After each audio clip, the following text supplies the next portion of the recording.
Hernia surgery के बाद hernia वापस आ गया है। Recurrence of hernia after failed hernia surgery. ये क्यों होता है? इसके पीछे के रीजन क्या है? पेशेंट ने सर्जन के सारे इंस्ट्रक्शंस फॉलो करने के बाद भी हर्निया सर्जरी फेल हो गई, ऐसे कैसे? चलिए इस टॉपिक को डिटेल में डिस्कस करते हैं।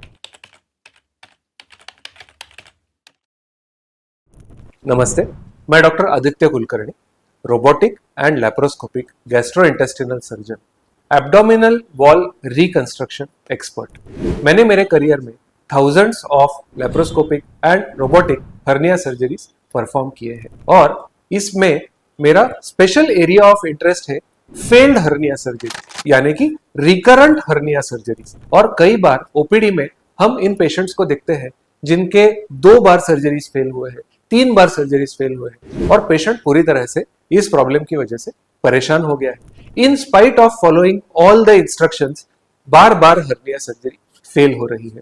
तो इसके रीजंस जानना जाहिर सी बात है बहुत इंपॉर्टेंट है कि हर्निया सर्जरी फेल क्यों होती है, हर्निया रिकर क्यों होता है।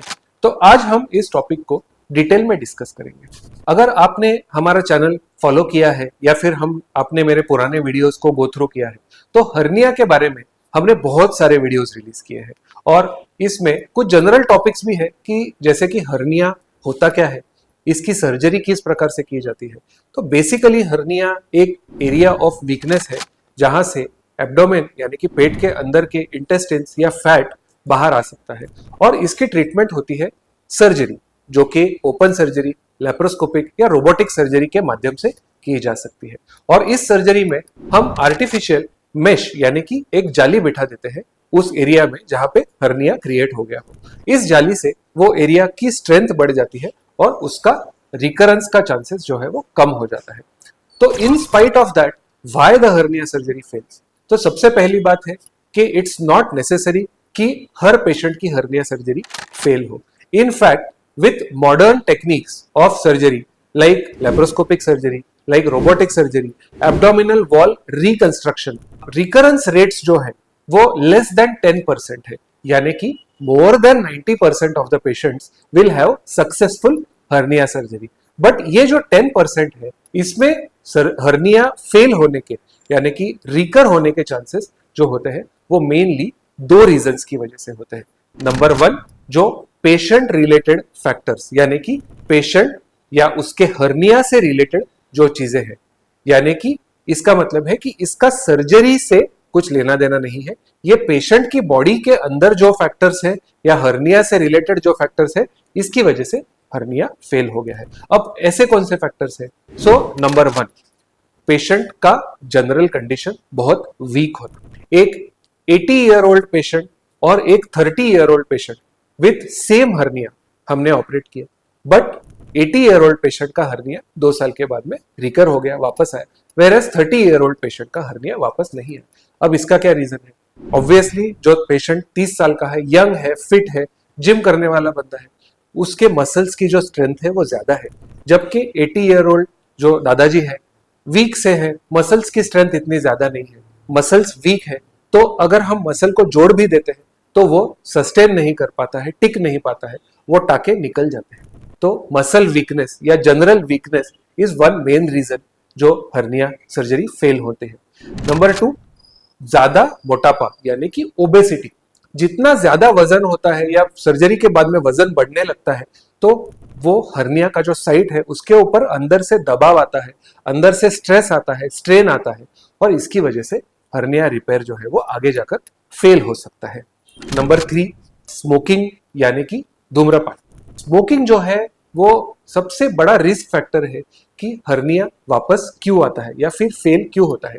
किसी किसी को स्मोकिंग की आदत होती है तो डॉक्टर एडवाइस करते हैं कि हर्निया सर्जरी के दौरान स्मोकिंग नहीं करना चाहिए, तो कुछ समय के लिए वो स्मोकिंग स्टॉप कर देते हैं, बट फिर दोस्तों को या फिर आजू बाजू में लोगों को देख के फिर से उनको वो स्मोकिंग की आदत लग जाती है और हर्निया सर्जरी के कुछ समय बाद वो फिर से स्मोकिंग को रिज्यूम कर देते हैं।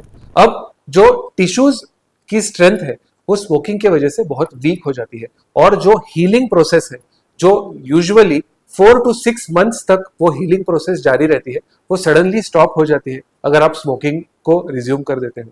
तो जिन पेशेंट्स में सर्जरी के बाद में वापस से स्मोकिंग की आदत होती है या फिर स्मोकिंग कंटिन्यू करते हैं, उन पेशेंट्स में डेफिनेटली हर्निया सर्जरी फेल होने के ज्यादा चांसेस होते हैं। कुछ पेशेंट्स जो स्पेशली जो यंग जिम गोइंग पेशेंट्स है, उनको जिम की आदत होती है, बिना जिम किए उनको फिट महसूस नहीं होता है, उनको वेट्स उठाने की भी आदत होती है, तो because of certain peer pressure वो सर्जरी के सून आफ्टर सर्जरी यानी कि with in a month after surgery gym जाना स्टार्ट करते हैं, हैवी रनिंग स्टार्ट करते हैं या हैवी वेट लिफ्टिंग स्टार्ट करते हैं, साइकिलिंग स्टार्ट करते हैं। तो these are the surgeries where healing is very important. अगर आप बहुत जल्दी जिम स्टार्ट करते हो, बहुत जल्दी आप वेट्स उठाना स्टार्ट करते हो, तो उस हीलिंग के ऊपर इफेक्ट हो सकता है, उस स्टिचेस के ऊपर जो है वो स्ट्रेन आ सकता है और मेश के ऊपर भी स्ट्रेन आ सकता है और मेश हिल सकती है जगह से या फिर वो डिस्प्लेस होकर कहीं और जा सकती है। तो then the hernia surgery might fail.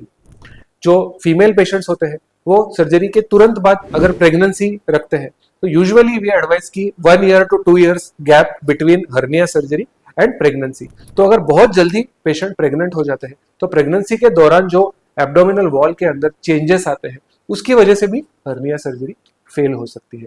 तो ये कुछ पेशेंट फैक्टर्स है जिसकी वजह से हर्निया सर्जरी फेल हो सकती है। अब हम आते हैं टेक्निकल फैक्टर यानी कि सर्जन या ऑपरेशन रिलेटेड जो फैक्टर्स होते हैं। तो बेसिकली हर्निया सर्जरी 2-3 प्रकार की होती है और हम इस जो सर्जरी के अलग अलग टाइप्स है या अलग अलग मेश के टाइप्स है, इसको पर पेशेंट के ऊपर बेस्ड और उसके हर्निया के ऊपर बेस्ड टेलर्ड अप्रोच प्रोवाइड करते हैं। हर पेशेंट में सेम सर्जरी या हर पेशेंट में सेम प्रकार की मेश को हम नहीं फिट कर सकते हैं। इस बात को रियलाइज करना सबसे इंपॉर्टेंट है।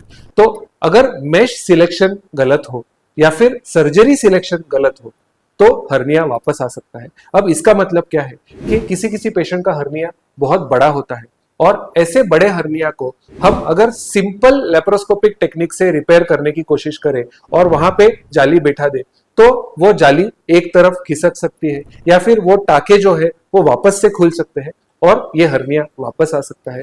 तो not every hernia is fit for laparoscopic surgery. कोई हर्नियाज ऐसे भी होते हैं जिनको ओपन सर्जरी की भी जरूरत पड़ सकती है और अगर लेप्रोस्कोपी या रोबोटिक सर्जरी से वो हर्निया परफॉर्म करना है तो हमें कुछ एडवांस्ड प्रोसीजर्स जिसे कि हम एब्डोमिनल वॉल रिकंस्ट्रक्शन के नाम से जानते हैं, ये एडवांस प्रोसीजर्स परफॉर्म करना बहुत जरूरी होता है। अगर कोई सर्जन है जो इस प्रोसीजर में ट्रेन नहीं हो और सिंपल हर्निया सर्जरी यानी कि टाके लेकर जाली अंदर से बैठा दी तो it's a recipe for disaster, क्योंकि यह हर्निया जल्द ही वापस आ जाएगा। कभी कभी हम नोटिस करते हैं कि हर्निया का जो डिफेक्ट होता है उसके साइज के हिसाब से मेश नहीं फिट की जाती है, मेश बहुत छोटी होती है और बॉडी के अंदर जब भी हम कोई मेश प्लेस करते हैं तो बॉडी के हीलिंग के साथ साथ वो मेश का साइज थोड़ा सा छोटा हो जाता है। तो इसको हमें शुरुआत में ही we have to do the calculation कि कितनी बड़ी मेश हमें रिक्वायर्ड है और अगर बहुत छोटी मेश बिठाई जाए तो इसमें फेल होने के चांसेस हो सकते हैं। थर्ड थिंग कि अगर हम स्टेरिलिटी यानी कि जो क्लीनलीनेस है और इन्फेक्शन कंट्रोल है इसका हम अगर ध्यान ना रखें सर्जरी में, अगर कोई सर्जरी है जो किसी छोटे हॉस्पिटल में परफॉर्म की गई है, अनफॉर्चुनेटली वहां पर क्लीनलीनेस का ध्यान नहीं रखा गया है तो हर्निया सर्जरी जहां पर की है उस साइट में इन्फेक्शन हो सकता है और इन्फेक्शन की वजह से मेश का भी इन्फेक्शन हो सकता है और स्टिचेस भी लूज हो सकते हैं। तो post operative hernia infection is one of the reason कि जब हर्निया की सर्जरी फेल होती है तो इसकी अगर हिस्ट्री में हम जाते हैं तो कई बार ये हिस्ट्री भी सामने आती है। इसके साथ साथ पोस्ट ऑपरेटिव जो प्रोटोकॉल है सर्जरी स्पेशली फॉर हर्निया, ऐसे नहीं है कि आज हर्निया सर्जरी परफॉर्म कर दी और कल सर्जन का जो है वो काम खत्म हो गया। The work does not end over there. Every patient needs a dedicated post operative follow up, dedicated post operative recovery protocol जो हम हमारे पेशेंट्स में स्ट्रिक्टली फॉलो करते हैं और अगर ये प्रोटोकॉल फॉलो किया जाए तो हर्निया के फेलियर को हम इजीली पिकअप कर सकते हैं और उसके ऊपर अप्रोप्रिएट एक्शन ले सकते हैं जिससे कि हम उस सर्जरी को सेव कर सके। और अगर ये ना किया जाए अनफॉर्चुनेटली तो हर्निया सर्जरी फेल हो सकती है। तो these are some of the factors जिसकी वजह से हर्निया की सर्जरी फेल हो सकती है, हर्निया रिकर हो सकता है। अगर आपको हर्निया सर्जरी के बारे में कोई भी डाउट्स है, अगर आप फेल्ड हर्निया सर्जरी के साथ डील कर रहे हैं, आपको इसके ऊपर रिलीफ चाहिए तो please feel free to contact me in the comment section या मेल आईडी पे या फोन नंबर पे आप डेफिनेटली कॉन्टैक्ट कर सकते हैं। Thank you very much.